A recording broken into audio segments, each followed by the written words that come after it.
ആദിയിൽ വചനമുണ്ടായിരുന്നു, വചനം ദൈവത്തോടുകൂടിയായിരുന്നു, വചനം ദൈവമായിരുന്നു.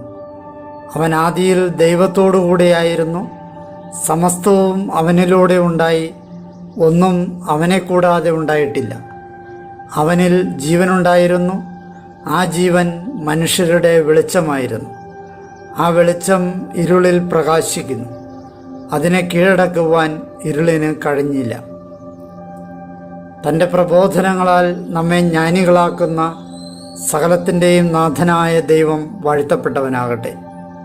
ഞങ്ങളുടെ കർത്താവായ ദൈവമേ, അങ്ങയുടെ ജീവദായകവും ദൈവീകവുമായ തിരുവചനങ്ങളുടെ മധുരസ്വരം ശ്രവിക്കുന്നതിനും ഗ്രഹിക്കുന്നതിനും ഞങ്ങളുടെ ബുദ്ധിയെ പ്രകാശിപ്പിക്കണമേ.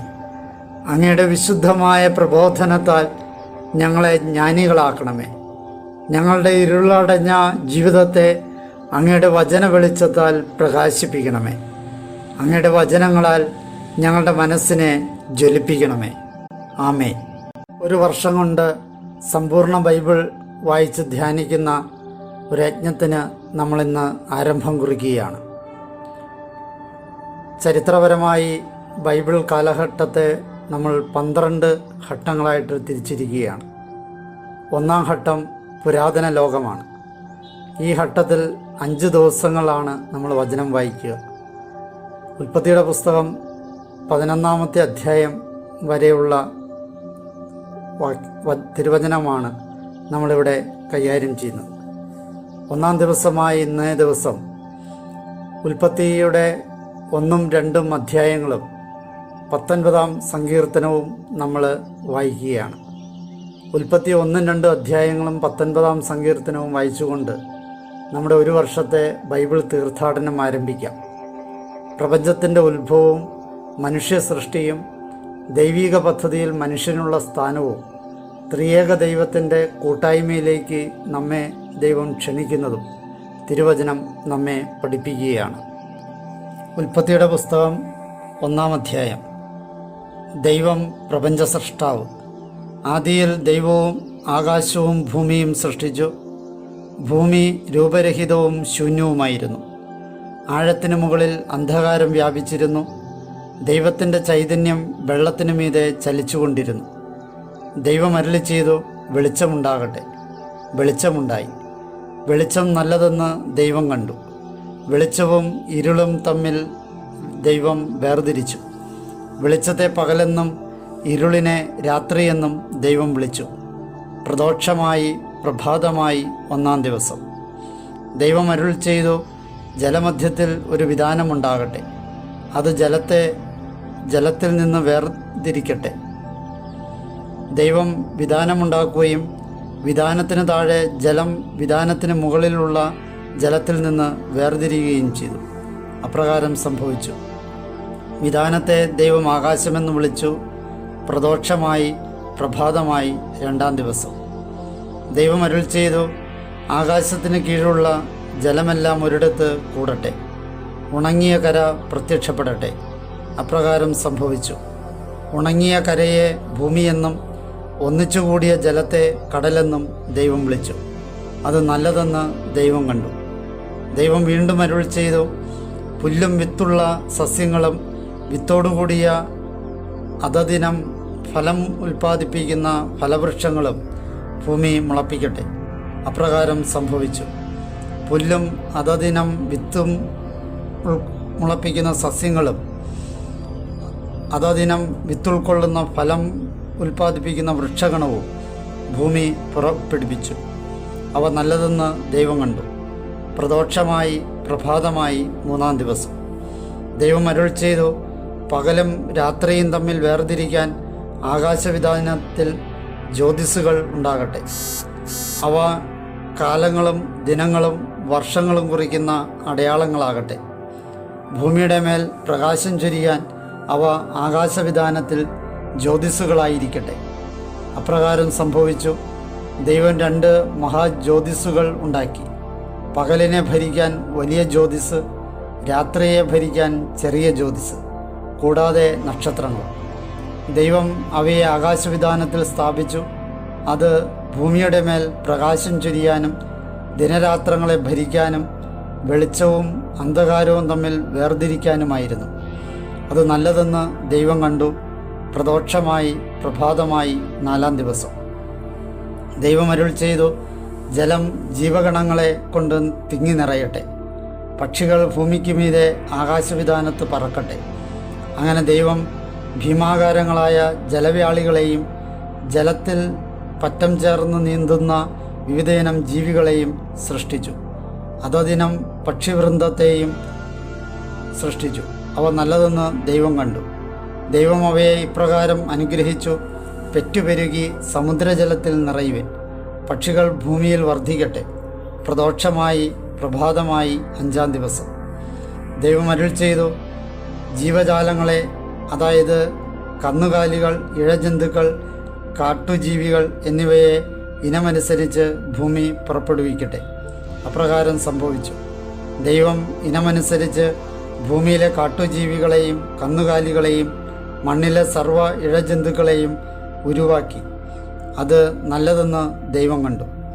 അനന്തരം ദൈവം അരുൾ ചെയ്തു, നമുക്ക് നമ്മുടെ ഛായയിലും സാദൃശ്യത്തിലും മനുഷ്യനെ ഉരുവാക്കാം. കടലിലെ മത്സ്യങ്ങളുടെയും ആകാശത്തിലെ പറവകളുടെയും കന്നുകാലികളുടെയും ഭൂമി മുഴുവൻ്റെയും ഭൂമിയിൽ ഇഴയുന്ന എല്ലാ ഇഴജന്തുക്കളുടെയും മേൽ അവർക്ക് ആധിപത്യമുണ്ടായിരിക്കട്ടെ. അങ്ങനെ ദൈവം തൻ്റെ ഛായയിൽ മനുഷ്യനെ സൃഷ്ടിച്ചു. ദൈവത്തിൻ്റെ ഛായയിൽ അവിടുന്ന് അവനെ സൃഷ്ടിച്ചു.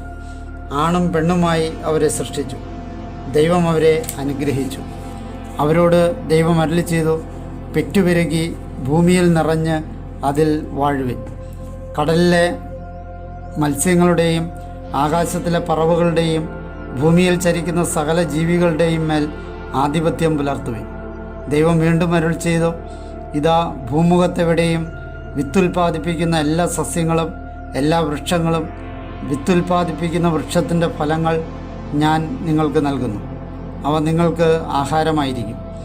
ഭൂമിയിലെ എല്ലാ വന്യജീവികൾക്കും ആകാശത്തിലെ എല്ലാ പറവകൾക്കും ഭൂമിയിൽ ഇഴയുന്നവയ്ക്കും ജീവശ്വാസമുള്ള സകലതിനും എല്ലാ ഹരിതസസ്യങ്ങളും ആഹാരമായിരിക്കും. അപ്രകാരം സംഭവിച്ചു. താൻ സൃഷ്ടിച്ചതെല്ലാം ദൈവം കണ്ടു, ഇതാ വളരെ നല്ലത്. പ്രദോഷമായി പ്രഭാതമായി 6-ാം ദിവസം. അധ്യായം 2. അങ്ങനെ ആകാശവും ഭൂമിയും അവയുടെ സമസ്ത വ്യൂഹവും പൂർത്തീകരിക്കപ്പെട്ടു. താൻ ചെയ്തുകൊണ്ടിരിക്കുന്ന പ്രവൃത്തി 7-ാം ദിവസം ദൈവം പൂർത്തിയാക്കി. താൻ ചെയ്തിരുന്ന സകല പ്രവൃത്തിയിലും നിന്ന് 7-ാം ദിവസം ദൈവം വിരമിച്ചു. 7-ാം ദിവസത്തെ അനുഗ്രഹിച്ച് ദൈവം അതിനെ വിശുദ്ധീകരിച്ചു.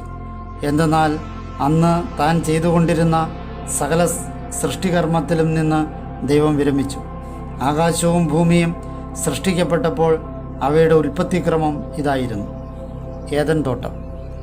ദൈവമായ കർത്താവ് ഭൂമിയും ആകാശവും സൃഷ്ടിച്ച നാളിൽ ഭൂമിയിൽ കാട്ടുചെടികളൊന്നും അതുവരെ ഉണ്ടായിരുന്നില്ല, വയൽ പുല്ലുകളൊന്നും അതുവരെ മുളച്ചിരുന്നില്ല. കാരണം ദൈവമായ കർത്താവ് ഭൂമിയിൽ മഴ പെയ്യിച്ചിരുന്നില്ല. മണ്ണിൽ അധ്വാനിക്കാൻ മനുഷ്യനും ഉണ്ടായിരുന്നില്ല. എന്നാൽ ഭൂമിയിൽ നിന്ന് കോടമഞ്ഞുയർന്ന് ഭൂതലമെല്ലാം നനച്ചു. ദൈവമായ കർത്താവ് പൂഴിമണ്ണുകൊണ്ട് മനുഷ്യനെ മെനഞ്ഞെടുക്കുകയും ജീവൻ്റെ ശ്വാസം അവൻ്റെ നാസാരന്ധ്രങ്ങളിലേക്ക് ഊതുകയും ചെയ്തു. അങ്ങനെ മനുഷ്യൻ ജീവനുള്ളവനായി തീർന്നു. കിഴക്ക് ഏദനിൽ ദൈവമായ കർത്താവ് ഒരു തോട്ടം നട്ടുപിടിപ്പിക്കുകയും താൻ മെനഞ്ഞെടുത്ത മനുഷ്യനെ അവിടെ നിയോഗിക്കുകയും ചെയ്തു. കാഴ്ചയ്ക്ക് മനോഹരവും ഭക്ഷിക്കാൻ ഉപയുക്തവുമായ എല്ലാ വൃക്ഷങ്ങളും ദൈവമായ കർത്താവ് മണ്ണിൽ നിന്ന് മുളപ്പിച്ചു. തോട്ടത്തിൻ്റെ നടുവിൽ ജീവൻ്റെ വൃക്ഷവും നന്മതിന്മകളെക്കുറിച്ചുള്ള അറിവിൻ്റെ വൃക്ഷവും. തോട്ടം നനയ്ക്കുവാൻ ഏദനിൽ നിന്ന് ഒരു പ്രവാഹം പുറപ്പെട്ടു. അവിടെ വെച്ച് അത് 4 ശാഖകളായി പിരിഞ്ഞു. ഒന്നാമത്തേതിൻ്റെ പേര് പീഷോൻ. അത് സ്വർണത്തിൻ്റെ നാടായ ഹവില മുഴുവൻ ചുറ്റിയൊഴുകുന്നു. ആ നാട്ടിലെ സ്വർണം മേൽത്തരമാണ്. അവിടെ സുഗന്ധദ്രവ്യങ്ങളും പവിഴക്കല്ലുകളുമുണ്ട്. രണ്ടാമത്തെ നദിയുടെ പേര് ഹിഗോൻ. അത് കുഷ് ദേശം മുഴുവൻ ചുറ്റിയൊഴുകുന്നു. മൂന്നാമത്തെ നദിയുടെ പേര് ടൈഗ്രീസ്. അത് അസീറിയയുടെ കിഴക്ക് ഭാഗത്തുകൂടി ഒഴുകുന്നു. നാലാമത്തെ നദി യൂഫ്രട്ടീസ്. ഏദൻ തോട്ടത്തിൽ വേല ചെയ്യാനും അതിനെ പരിരക്ഷിക്കാനുമായി ദൈവമായ കർത്താവ് മനുഷ്യനെ അവിടെ കൊണ്ടുപോയി പാർപ്പിച്ചു. ദൈവമായ കർത്താവ് മനുഷ്യനോട് ഇങ്ങനെ കൽപ്പിച്ചു, തോട്ടത്തിലെ ഏതു വൃക്ഷത്തിലും നിന്ന് നിനക്ക് യഥേഷ്ടം ഭക്ഷിക്കാം, എന്നാൽ നന്മതിന്മകളുടെ അറിവിൻ്റെ വൃക്ഷത്തിൽ നിന്ന് നീ ഭക്ഷിക്കരുത്. കാരണം അതിൽ നിന്ന് ഭക്ഷിക്കുന്ന ദിവസം നീ തീർച്ചയായും മരിക്കും. ദൈവമായ കർത്താവ് അരുളി ചെയ്തു, മനുഷ്യൻ ഏകനായിരിക്കുന്നത് നന്നല്ല. അവന് ചേർന്ന തുണയെ ഞാൻ അവനു വേണ്ടി സൃഷ്ടിക്കും. ദൈവമായ കർത്താവ് കരയിലെ സകല മൃഗങ്ങളെയും ആകാശത്തിലെ സകല പറവകളെയും മണ്ണിൽ നിന്ന് മെനഞ്ഞെടുത്തു. മനുഷ്യൻ എന്തു വിളിക്കുമെന്ന് കാണുവാൻ അവയെ അവൻ്റെ അടുക്കൽ കൊണ്ടുവന്നു. മനുഷ്യൻ ഓരോ ജീവിയെയും എന്തു വിളിച്ചുവോ അതതിൻ്റെ പേരായി. എല്ലാ കന്നുകാലികൾക്കും ആകാശത്തിലെ പറവകൾക്കും കരയിലെ മൃഗങ്ങൾക്കും മനുഷ്യൻ പേരുകളിട്ടു. എന്നാൽ തനിക്ക് ചേർന്ന തുണയെ മനുഷ്യൻ കണ്ടില്ല. അതുകൊണ്ട് ദൈവമായ കർത്താവ് മനുഷ്യനിൽ ഗാഢനിദ്ര വരുത്തി. അവൻ ഉറങ്ങി. അനന്തരം അവിടുന്ന് അവൻ്റെ വാരിയെല്ലുകളിൽ ഒന്നെടുത്ത് അവിടം മാംസം കൊണ്ട് മൂടി. മനുഷ്യനിൽ നിന്നെടുത്ത വാരിയെല്ലുകൊണ്ട് ദൈവമായ കർത്താവ് ഒരു സ്ത്രീയെ രൂപപ്പെടുത്തി. അവളെ മനുഷ്യൻ്റെ അടുക്കൽ കൊണ്ടുവന്നു. അപ്പോൾ മനുഷ്യൻ പറഞ്ഞു, ഒടുവിലിതാ ഇവളാണ് എൻ്റെ അസ്ഥികളിൽ നിന്നുള്ള അസ്ഥിയും മാംസത്തിൽ നിന്നുള്ള മാംസവും. ഇവൾ നാരിയെന്ന് വിളിക്കപ്പെടും, എന്തെന്നാൽ നരനിൽ നിന്ന് ഇവൾ എടുക്കപ്പെട്ടു. അതിനാൽ പുരുഷൻ തൻ്റെ പിതാവിനെയും മാതാവിനെയും വിട്ട് തൻ്റെ ഭാര്യയുമായി സംയോജിക്കുകയും അവർ ഏകശരീരമായി തീരുകയും ചെയ്യും. അവരിരുവരും, മനുഷ്യനും അവൻ്റെ സ്ത്രീയും, നഗ്നരായിരുന്നു, എന്നാൽ അവർക്ക് ലജ്ജ തോന്നിയിരുന്നില്ല. 19-ാം സങ്കീർത്തനം. പ്രപഞ്ചവും നിയമവും ദൈവമഹത്വം ഉദ്ഘോഷിക്കുന്നു. ഗായക നേതാവിന് ദാവീദിൻ്റെ കീർത്തനം. ആകാശം ദൈവമഹത്വം വിവരിക്കുന്നു, വാനവിധാനം അവിടുത്തെ കരവേല വർണ്ണിക്കുന്നു. പകൽ പകലിന് വാക്കുപൊഴിക്കുന്നു, രാത്രി രാത്രിക്ക് വിജ്ഞാനം പകരുന്നു. ഭാഷണമില്ല, വചനങ്ങളില്ല, അവയുടെ ശബ്ദം ശ്രവ്യവുമല്ല.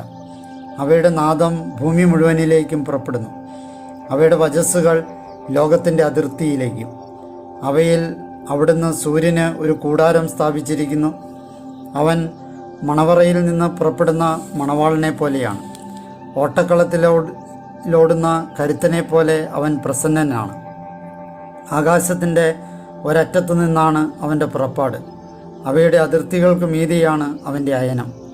അവൻ്റെ ചൂടിൽ നിന്ന് ഒന്നും മറയ്ക്കപ്പെടുന്നില്ല. കർത്താവിൻ്റെ നിയമം പരിപൂർണമാണ്, അത് ആത്മാവിനെ ഊർജ്ജസ്വലമാക്കുന്നു. കർത്താവിൻ്റെ സാക്ഷ്യം വിശ്വാസ്യമാണ്, അത് അല്പബുദ്ധിയെ ജ്ഞാനിയാക്കുന്നു. കർത്താവിൻ്റെ പ്രമാണങ്ങൾ പരമാർത്ഥമാണ്, അവ ഹൃദയത്തെ സന്തോഷിപ്പിക്കുന്നു.